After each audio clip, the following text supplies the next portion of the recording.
दिनैहाय गलाघाट जिल्ला दुलाराय बर' फरायसा आफादनि 40थि बोसोरसालिया जुथुम दुलाराय बर' फरायसा आफाद बावहाय आङो बेखेवगिरि नङामोनब्लाबो मानगोनां प्रमद बर' बिथां बिटिआरनि चिफ बिथाङा बेखेवगिरिमोन बिथांनि जायगायाव आङो दिनै मेलखौ बेखेवनानै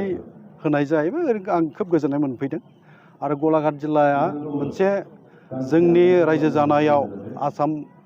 आरो नागालेण्डनि जि मोनसे सिमा बे ओनसोलाव रायजो जानाय बे जोबोद गोनांथि आरो नोजोर होनो गोनांबो बावहाय जोंनि रायजो राजाफोरनि थांनानै थानाय जि मोनसे थासारि हालोद बेफोरो दिनैहाय बुंनो थाङोबा गोजोनथाव जाजोबनो हायाखैबाबो गाज्रिद्रायबो नङा आंनि नुनायाव दा बेखौ आं बुंनो लुबैगोन दा जोंनि मानसिफोरनि बा जोंनि माहारि आफादफोरनि दैदेनगिरिफोरनि जि नाजालायनाय बा गसंनो हानाय गोरों गोराफोर बा रायजो राजाजों आइ आफा बिदा फंबाय बयबो ज' ज' हाबा मावलाङोबानो जों बावहाय रायजो जानाया मोजाङैनो गोजोनै जों गोजोरै सिगांलांनो हागोन बेखौ जों फोथायनो हायो जायखिया दुलाराय बर' फरायसा आफादा जाय थांखि सानस्रिखौ बिथा खालामनानै हाबा मावबोदों आरो बड'फा उपेन्द्र ब्रह्मनि दैदेननायाव जि हाबाफोरखौ जोङो लोगोआव थाफानो मावबोनो मोननाय जादों बर' हारिखौ बुहुमाव गेरेमसा हारि दानायनि जि मोनसे बिथांखियाव खामानि मावबोदोंमोन दिनै बेयो आद्रा जाफुंजोबाखै बे जाफुंजोबै आद्रा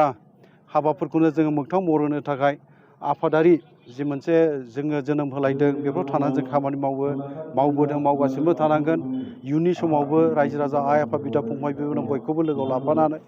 आरो जोंनि थांखियानो हारि दानायनि थांखि आरो रैखाथि थामोन्थानि जि मोनसे जोंनाव जेंनाफोर दंमोन दिनैबो दङ जोबस्राङाखै हा हुनि जेंना दाबो दङ जोबाखै जोङो जेरैबायदि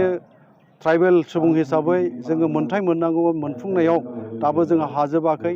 आरो बे जेंनाफोर थानायनि थाखायनो बर'फोरनि गेजेराव दिनैबो खौसेथिनि आंखाल दङ बे खौसेथिनि आंखालखौ फोजोबनानै बर' हिसाबै जोङो हारि हिसाबै खौसे जानो हायोबानो गोबां जोंनि दाबि दावा जोंनि थाबावनाय जि मोनसे सुबुं मोनथायफोर भारत संबिजिरा होनाय मोनथाय बेखौ जों मोननायाव जोंहा जेबो जेंना जाहैनाय नङा नाथाय जेब्ला बर' हारि हिसाबै जोंनि गेजेराव खौसेथिया बायस्रागोन थेर बेथेर जागोन मोनसेया मोनसे आफादजों गोरोबलायै बबेबा आफादा हारि दानायनि थांखि सानस्रिफोरखौ नाथ्रोदनानै गावनि नेहाथ एखुथा मुलाम्फा राजखान्थि मुलाम्फानि थाखाय हाबा मावगोन अब्लानो जोंनाव जेंना फैगोन आरो बड'फानि बर' हारिखौ बुहुमाव गेरेमसा जौगासार हारि दानायनि जि मोनसे बिथांखि प्लेनिं बेबो मोगथां महर मोननांगौआ गोब्राब जाहैनो हागौ जोङो मिजिं होनो गोनां सुबुं जों गासिबहाबो मिजिं दङ जोङो अपटिमिस्टिक सुबुं इंराजियाव बुंनांगोन मिजिं गोनां बेखौ अपटिमिस्टिक बुङो ओंखायनो अपटिमिस्टिक जोङो माने मिजिं गोनां सुबुं दा थांनाय 10 अक्ट'आव भारतनि हम मिनिस्ट्रि बे लिंहरनाय बायदियै जोङो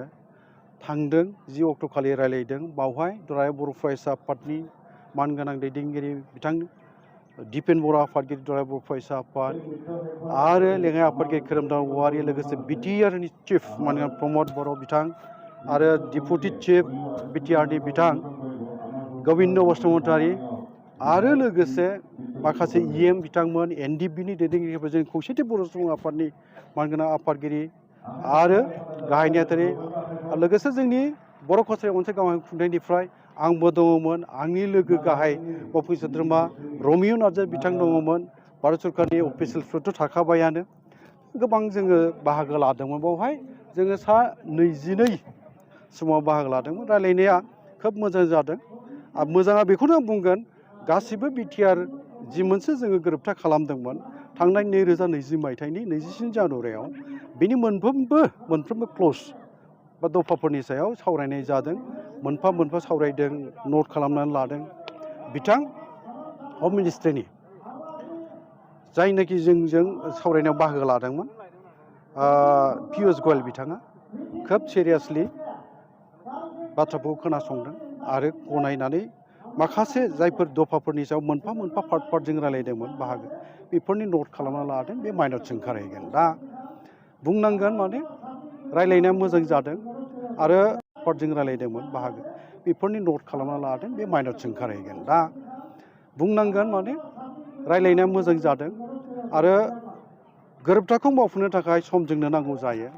दासिम 2 बोसोरल' जोङो 3 बोसोर जानोसै 27 अक्ट' मोनोबा 3 बोसोर आबुं जासिगोन गेजेरावथ' कर'ना भाइरास थाबाय कभिड-19 जायनि जाहोनाव 1 खावसे बोसोर माने समानो 1 खावसे बोसोरानो जोंना ओरैनो थांदों आरोखि दा जोंनि मानसिफ्रा नेनांगोन नेनो नागिरा सम होनांगोन सम होनो नागिरा हाखा दावरा माबा माबि गोदान गोदान बाथ्रा गोसोखाङो आरोबाव माबा हाथियार जांख्रिथायजों माने रायजो नागिरफिननो नागिरनाय मानाय बेफोर थासारि फैनो नागिरनाया बे जोंनि थाखाय दुखुनांथाव बाथ्रा बे मालाबाबो फैनो नाङा आंथ' आगोलावबो बुंदों मेथाइआवबो आं फोरमायबोदों दिनैनि बे समा हाथियार जांख्रिनाय सम नंला जों बर'फ्रा माबा मोनसे आद्रा थानाय जोंहा मोननो गोनां दङबा मोन्थाइफोर बे मोन्थाइखौ मोननो थाङोबा जोङो गेजेराव जोंनि फारागफोरखौ फोजोबस्रांलायनानै खौसे जानानै जुजियोबानो जोङो बेखौ मोनहैनायनि लामा दंथारो आरो हाथियार जांख्रिथायखौ जोङो गोनांथि होनानै सोमावसारफिननो जुदि सिगांनाय जायो बा जों सोमावसारफिनो बावहाय जाफुंनायनिख्रुइ बा मोननायनिख्रुइ गोमा जानाया खहा जाजानाया बांसिन बेखौ नुहुरो आरो बे जोंनि बर'नि गेजेराव सोरबा बर' फिसाखौ सोरबा बर' बिमानि बिखानिफ्राय आरो सेना लांबावनाय जागोन आरो बे थिग नङा आरोखि